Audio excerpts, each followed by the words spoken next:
A, a blessed Lord's Day to all sa ating congregation and also to our guests.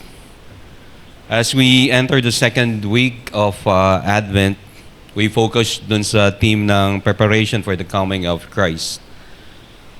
Para po dun sa mga ngayon lang nakadalo, for the past 2 Sundays, we have briefly moved through the Gospel of Luke, yung conclusion po ng book ng Gospel ni Luke as a prequel to the last chapter of his Gospel. Dahil yung pong Gospel of Luke at saka yung Acts ay pareho po sila ang sumulat, si Luke. And dun sa prequel nga, dun sa coming of Christ, dun sa last chapter ng Luke, we focus dun sa risen Christ, wherein si Christ mismo, the risen Lord, the risen Lord before He ascended into heaven draws near to His disciples. And it establishes yung magiging sequel na ating dinaanan doon sa Acts 1 and 2. So briefly, pinaliwanag din natin yung Acts 1, wherein si Lord Jesus Christ explained to the disciples doon sa Acts 1 yung kanilang mga tanong, katulad doon sa Acts 1 verses 6 to 8, wherein the disciples were inquiring, when will the Lord establish His kingdom? And again, similar dun sa last chapter ng Gospel ni Luke, the Lord Jesus rebuked the disciples dun sa kanilang misunderstanding. Because during that time, the disciples were still looking for the restoration of a physical kingdom. But the Lord Jesus Christ rebuked their misunderstanding. And from Luke's own word, doon sa kanyang introduction sa Acts 1, he said that with all that Jesus began to do and teach until the day that He was taken up. So in-establish kung paano ipapaliwanag doon sa account ng Acts yung mga kaganapan. So doon sa masyadong maigsing introduction pa lang doon sa Book of Acts, hindi na natin pwedeng ma-miss the overarching purpose in the why Luke wrote Acts. At nag-emphasize kaagad ito doon sa tatlong mga importanteng theme o yung mga katotohanan na kinakailangang maipahayag. Napakaigsi pa lang nung na-cover ni Luke, but he has already established 3 powerful themes.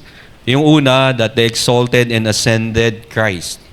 Yung pangalawa is the work of the Holy Spirit in the establishment of the early church. And yung pangatlo, that there is a single decree of God, yung kanyang sovereign purpose or divine decree, that is fulfilled in the coming of Christ and also in the establishment of the New Testament church, which is distinct from its role, dahil alam natin sa ating confession that the church is established from the beginning of humanity. And in the Pentecost, dun sa Acts 2, yung speech ni Peter on the day of Pentecost, it explains the significance or the phenomena of the work of the Holy Spirit in the church. And inilink ni Peter yung significance nun dun sa words ng prophecy ni Joel. So Joel 2:28 to 32. And it relates the prophecy of Joel to the New Testament church, wherein it will be accompanied by heavenly signs and magiging universal yung salvation. It is now offered not only to the Jews but also to the Gentiles, which we are recipients of this wonderful and gracious decree ng Panginoon that is fulfilled in the coming of Christ, prophesied by the prophets, revealed dun sa apostles. And Peter, dun sa account dun sa Acts 2:38 to 40, I will read. And Peter said to them, repent and be baptized, every one of you, in the name of Jesus Christ, for the forgiveness of your sins, and you will receive the gift of the Holy Spirit. For the promise is for you and for your children and for all who are far off, everyone whom the Lord our God calls to Himself. And with many other words he bore witness and continued to exhort them, saying, "Save yourselves from these crooked generations." We should not miss that it is the Lord God Himself who calls His people. Katulad nga nung pag-rebuke ng ating Panginoon doon sa last chapter ng Luke. We see how the Holy Spirit would powerfully work through His people that will bring about faith in them. At yung pananampalataya na yon ay magdudulot din ng taos-pusong pagsisisi. At ganun din, we will see how the apostles would grow in the knowledge, in maturity, bearing fruit of the Holy Spirit through the Word of God. It is by His Spirit and through the Word of God that brings this true repentance, faith, and maturity. Ngayon, this sa Acts 3, we will see that the Apostle Peter and John doon sa sa first part ng Acts 3, hindi ko na po pinabasa kay Elder Ronald yung buong chapter dahil binibiro nila ako doon sa last Sunday. Nagkaroon ng pagpapalit ng presider. Sabi ni Elder Ronald, hindi niya na iginiit na siya ang mag-preside dahil sabi niya, nakikita ko kasi yung reading isang buong chapter. Kaya sabi niya kay Elder Justin, sige, ikaw na ang mag-preside sa umaga. So, gusto ko lang sana kasing makita natin yung mga context of the chapters that we are going through. But itong first part naman is the miraculous account wherein Peter and John ay dumaan doon sa temple gate, yung tinatawag na beautiful gate. And alam natin to, very familiar to, even from the churches that we've been attending before. Isa ito sa mga famous account, di ba? Wherein dumaan si Peter and John and meron dong beggar. And he was expecting Peter and John to give him alms. But ang sinabi niya is, silver and gold I have none, but what we have we declare to you. Di ba? In the name of Jesus of Nazareth, rise up and stand. And he was miraculously healed. So yung mga signs na yon are indicative of how God has worked dun sa lives ng mga apostles during the early days of the church. But gusto kong makita nyo na si Luke included dun sa speech ni Peter dun sa concept ng repentance. He was introducing the theme of salvation that is so prominent in both the Gospel of Luke and in the book of Acts. So today we will examine how the theme of salvation is harmonized within the coming of Christ and the message of Acts chapter 3.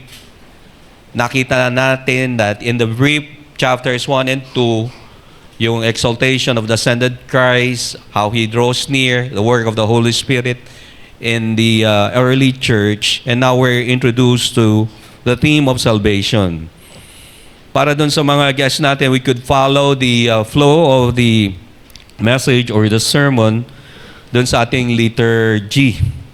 So the first point is about the repentance and forgiveness, which is Acts chapter 3 verse 17 to 19, wherein Peter calls for repentance, which is aligned with John the Baptist's message to prepare the way for the Lord. And itong repentance na to would bring about the times of refreshing which comes from the Lord. And the second point will be, we will cover yung Acts chapter 3 verse 19 to 21. We will see the renewal through the Holy Spirit. The Holy Spirit's presence will bring about the renewal and revival. And this is also mirrored doon sa binasa kanina ni Elder Ronald doon sa Haggai chapter 2 verse 9, wherein Christ will be pointed as a greater glory. The coming of Christ will reveal the greater glory that is prophesied in all the Old Testament books.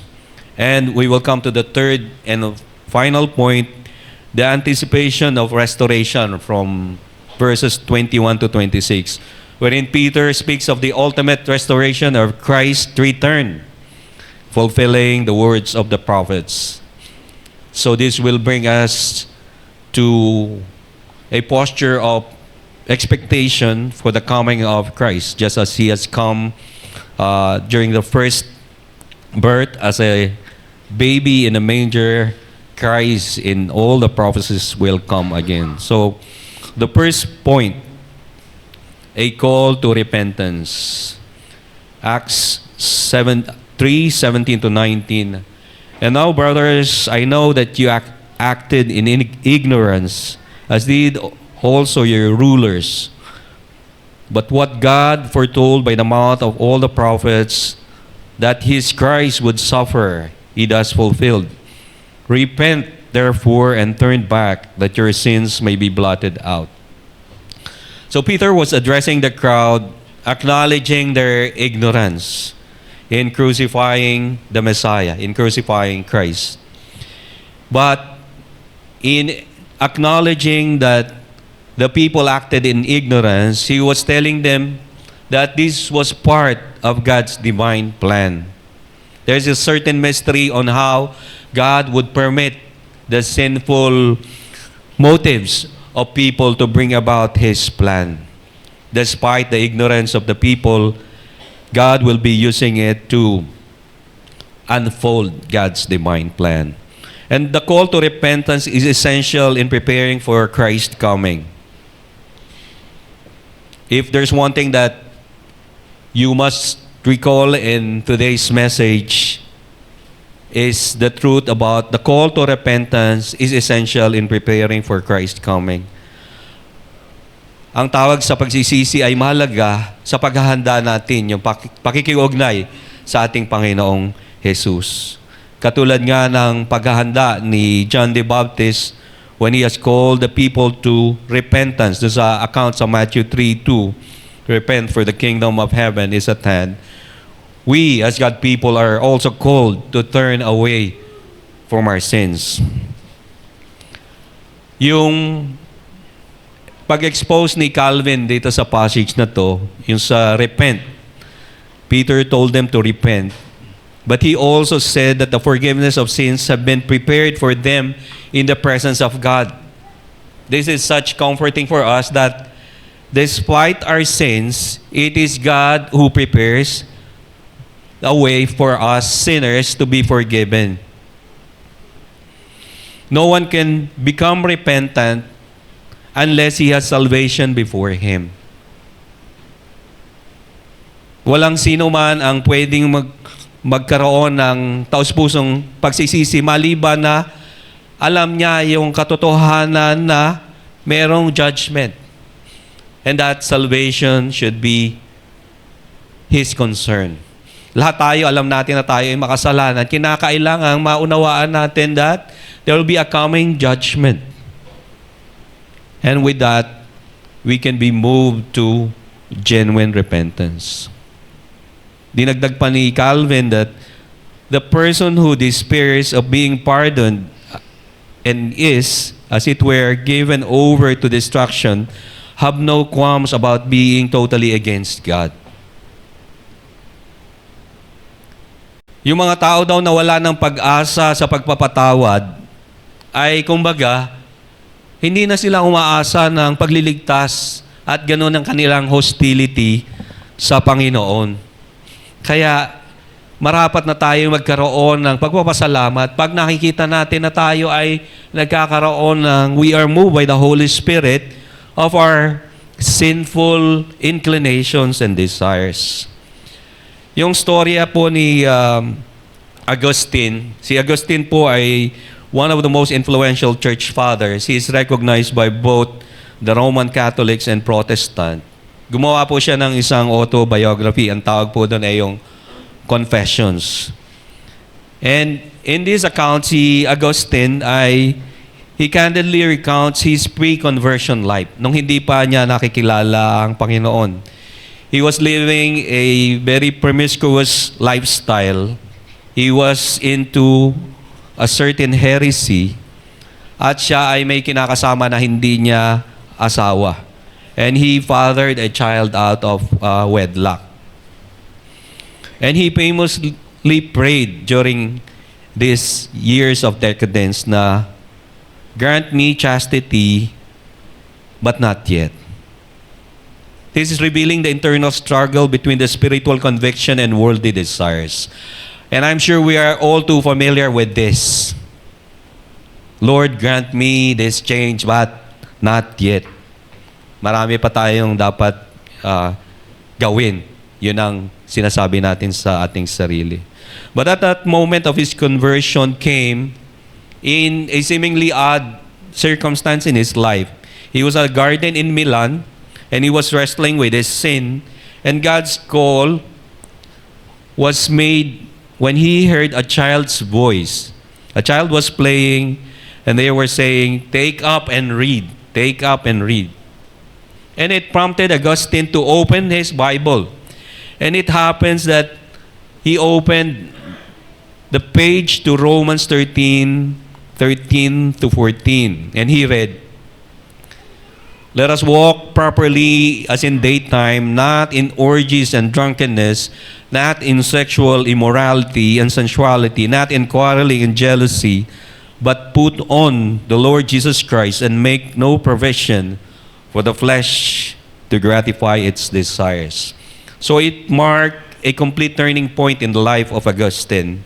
And Augustine abandoned his previous life. He broke off his relationship. He was converted to Christianity and ultimately become a priest and a bishop of Hippo in northern Africa. He was transformed from a man enslaved by his passions to one of the most significant Christian theologians in history. And he wrote extensively about grace, redemption, transformation, and the power of Christ. Some scholars said that yun ngang Reformation daw is a Augustinian renewal movement because most of the concepts of Augustine were only modified and amplified by both Luther and Calvin. Augustine's life mirrors yung message ni Peter nun sa Acts 3. In acknowledging yung past ignorance, Augustine experienced true repentance, which brought about complete renewal. And his transformation was not just about feeling sorry about his past, yung mga sinasabi natin na may nagawa tayong mga kasalanan na nanghihinayang tayo dahil hindi na natin ito may babalik. But it is about a radical reorientation of his entire life. It was a radical shift. In the context of Advent, sa ating pag-alala, sa pagsilang ng ating Panginoon, it offers us hope that in the most unlikely candidates, like in the story of Augustine, that no one is beyond the reach of God's mercy, of God's transformative power, just as Peter called to the crowd to repent. Augustine's life testifies to the power of turning completely to Christ.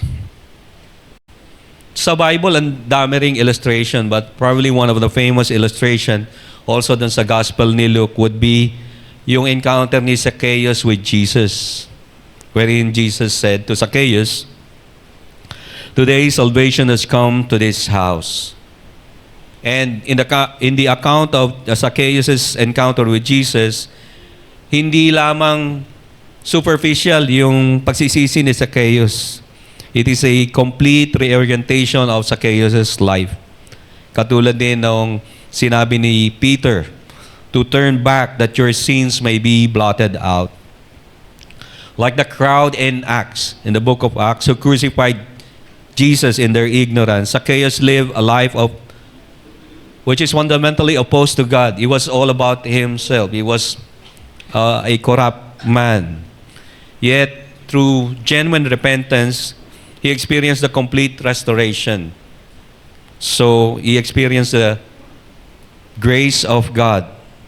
And this Advent, we are also called to the same repentance, not just feeling sorry for the things that we are clinging to, but turning completely and making a commitment to Christ, that the Holy Spirit can work in our lives. We can also reflect as a way of application that in certain areas of our lives, we are still in our ignorance. We're still in our foolishness. Napakarami na bahagi sa ating buhay na tayo ay may kamangmangan. Meron din tayong mga folly or kahangalan where we need to seek God's forgiveness. We should confess our sins and seek to turn away from them. We should trust the mercy and grace of Christ. And we should come to God to ask Him to cleanse our hearts and in the spirit of Advent to make room for our Savior. Which brings us to point number 2. This is Acts 3:19 to 21. As we should come to embrace renewal. Acts 3:19 to 21, repent therefore and turn back that your sins may be blotted out, that times of refreshing may come from the presence of the Lord, that He may send Christ appointed to you, Jesus, whom heaven must receive until the time of restoration of all things, about which God spoke by the mouth of His holy prophets long ago. It is comforting that God says in His Word that repentance would lead to times of refreshing because we will be in the presence of the Lord. It will give us a spiritual renewal and revival. It is comforting that it is the Word of God that assures us that when we turn to God in repentance, there will come a time of refreshing. Inexplain din ni Calvin dun sa kanyang commentary. Until the time comes to God to restore everything, dun sa verse 21, Christ has already restored everything by His death. But the full effect of this is not yet seen. The redemption is still in progress, and so ours as well, as we continue to struggle under the burden of being servants. Christ's kingdom has only begun and will not be complete until the last day. Ito rin po ang isang katotohanan na lagi nating sinasabi. Nandito na tayo sa stage na already but not yet. Yung ating pag-asa na yung full consummation will only come when our Lord Jesus Christ will come again. Yung kanyang second coming. But this renewal is part of God's redemptive plan to bring new life and hope to His people. And we can see this in how faithful Christians have lived their lives. Meron pong isang account ni Dietrich Bonhoeffer. Siya po ay isang German pastor and theologian. And he ministered during the times of World War II. At siya po ay he was executed. Patapos na yung World War II. In fact, it was only several days or weeks. But on April 9, 1945, it was just days before the American or the Allied forces will liberate the camp or the concentration camp wherein Bonhoeffer was detained. Bonhoeffer was executed by the Nazi officials for his resistance against Hitler's regime. Naging kasama po si Dietrich Bonhoeffer doon sa resistance against Adolf Hitler. And his last moments were marked by extraordinary sense of spiritual peace and conviction that reflects yung renewal and hope that is described in Acts 3:19 to 21. Sabi po dun sa account ng kanyang isang biographer that Bonhoeffer was led to his execution. He was very calm, he was composed, and he spoke words of hope and faith to his fellow prisoners. May isa po siyang kasama na pastor, ang pangalan po ay si Pastor Garrick, who was present and describes Bonhoeffer's last prayer. It is a powerful moment of spiritual strength and renewal. And the final words that were allegedly spoken by Bonhoeffer is that, "This is the end for me, but the beginning of life." It is a powerful reminder for us that people who has deeply entrusted their lives to God can become in the face of certain death. Katulad nga nung words sa Psalm 23. Even though I walk through the shadow of the valley of death, I will fear no evil, for you are with me. It is probably because Bonhoeffer is contemplating on the times of refreshing and restoration as promised in the scriptures, that despite his imminent execution, he is holding on to God's promise. Sinabi pa rin ni Bonhoeffer, and yung kanyang mga biographer says that these are quite prophetic words. Bonhoeffer said that I believe that God can and will bring about good out of evil, even out of the greatest evil. For that purpose, he needs people who makes the best use of everything. So, in his life and death, yung buhay ni Bonhoeffer has exemplified an abiding confidence in God, who will ultimately restore and renew His people. So it will bring about a complete surrender to the purposes of God. It will give us hope that extends beyond the immediate circumstances. We may not be facing yung imminent death, but we, in our everyday lives, will face different challenges and problems. But we should be comforted that our life here extends beyond to that complete restoration and renewal that God has promised. So we can also experience the times of refreshing that comes from God's presence. God promised His presence, and we can experience that by our daily prayer, our scripture reading, our coming together to worship Him. We experience that spiritual renewal as we come together as God's people to worship Him in spirit and truth. We also experience that renewal when we allow the Holy Spirit to refresh our minds and our hearts renewed in our longing to be more like Christ. So this season of Advent, it is also an opportunity to renew that commitment to God, to live our faith fully. As we come to the third point, to anticipate the restoration in Acts chapter 3 verses 21 to 26. Yung ating pag-asa, yung ating inaasahan sa papanumbalik ng lahat. Sa scripture, it reads that heaven must receive Him until the time comes from God to restore everything as He promised long ago through His holy prophets.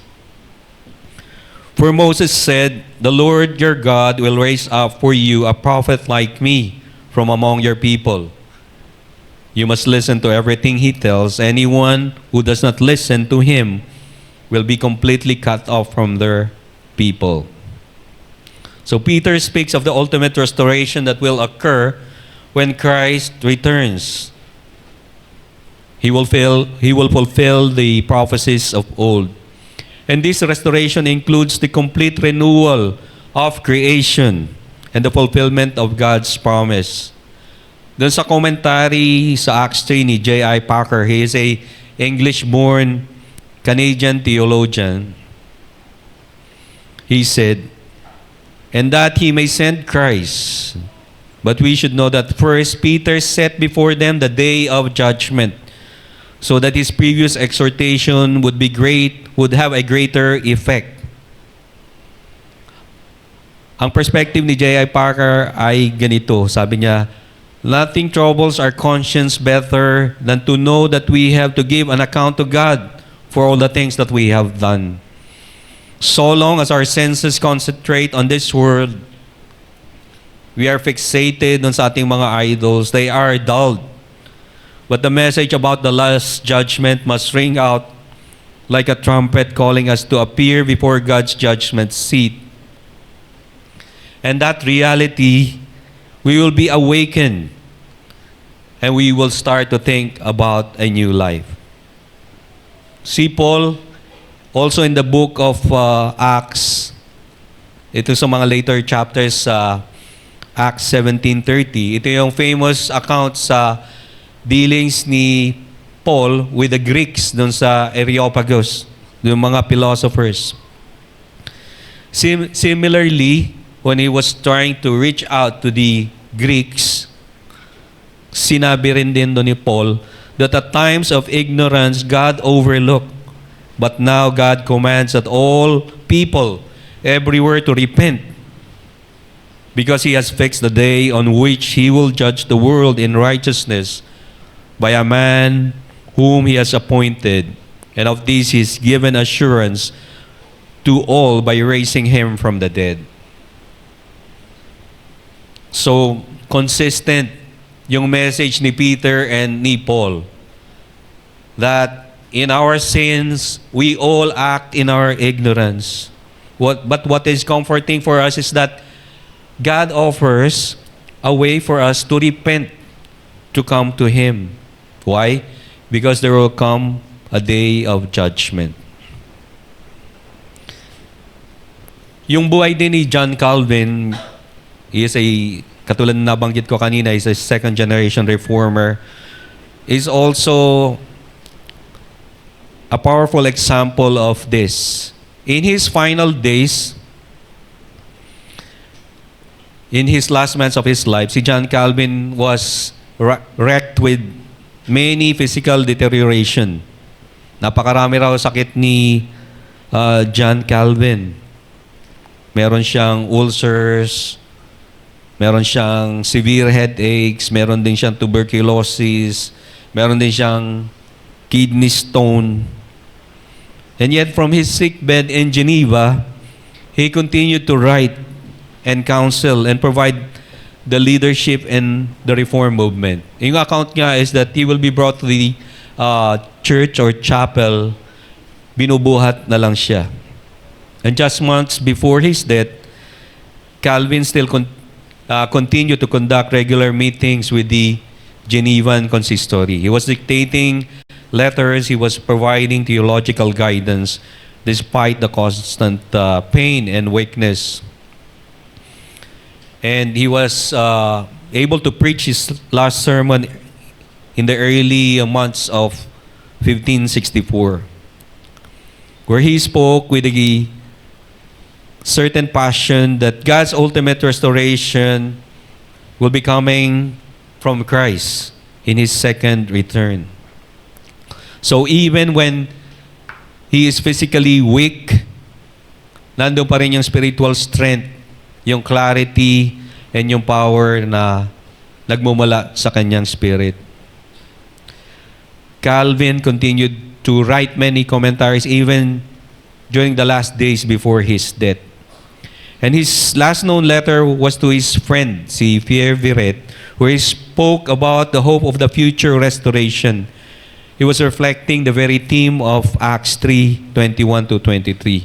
He was anticipating when God would restore everything. And in May 27, 1564, Calvin died. But he was still actively engaged in God's work, and his final words were a testament to his lifelong commitment.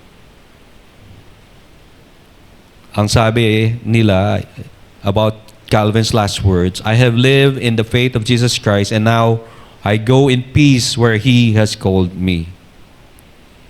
And following Calvin's wish, ito pong reformer na to that is known to us, he was asked to be buried in an unmarked grave. Wala pong nakakaalam kung saan siya nalibing. By requesting an unmarked grave, he sought to ensure that his final resting place would not become a place of honor and worship. He was consistent to the very principles, yung reform principles, that the emphasis should be upon the glory of God alone. In life and in death, yung buhay ni Calvin has given that example of the anticipation of the ultimate restoration. Tayo bilang mga mananampalataya, ay ang pag-asa natin ay yung pangwakas na panunumbalik sa kapangyarihan ng restoration ng Panginoon of all creation, that He has promised to restore everything. It will give us that longing na tayo ay mapapawi na ang lahat ng mga physical limitation natin. Mapapawi ang sakit, yung pain, yung suffering. At ang pangakong ito ay alam natin magkakaroon ng katuparan dahil ito ay idinikri ng ating Panginoon. And that hope will transcend all personal suffering. Katulad din ng hope that Peter describes, that God's promise will be fulfilled. His kingdom will ultimately be restored. So for us Christians, we should live a life of expectant hope for Christ's return. We should look forward to the full restoration of all things. And let this hope inspire us to live faithfully, to be faithful witness of the good news of Christ to others. And in this season of Advent, we should keep in mind that as we celebrate Christ's first coming, we should also eagerly await His second coming. This second Sunday of Advent prepares us for Christmas.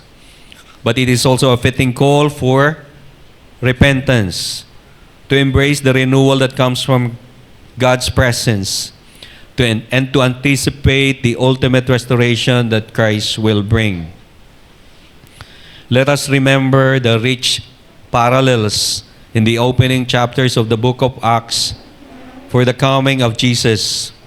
It is Christ who draws near His people, and as the ascended Lord and King, He still provides His majestic decree that we have seen from the fulfillment of Christ's birth to the birth of the New Testament church, and how God continues to guide and build His church.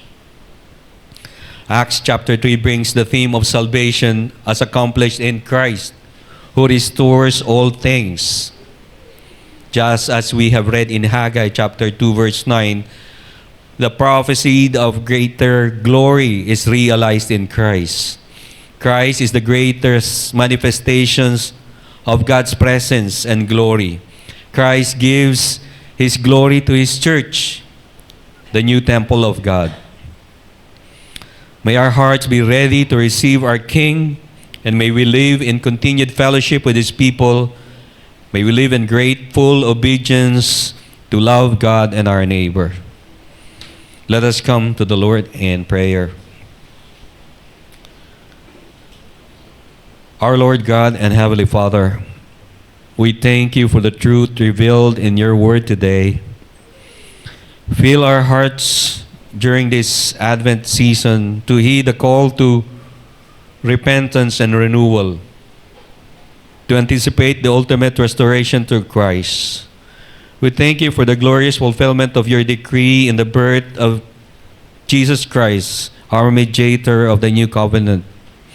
Thank You for the prophecies of the Old Testament, for the promise of greater glory realized in Christ, for the greatest manifestation of God's presence and glory. Thank You for bringing us to Your church, the new temple of God.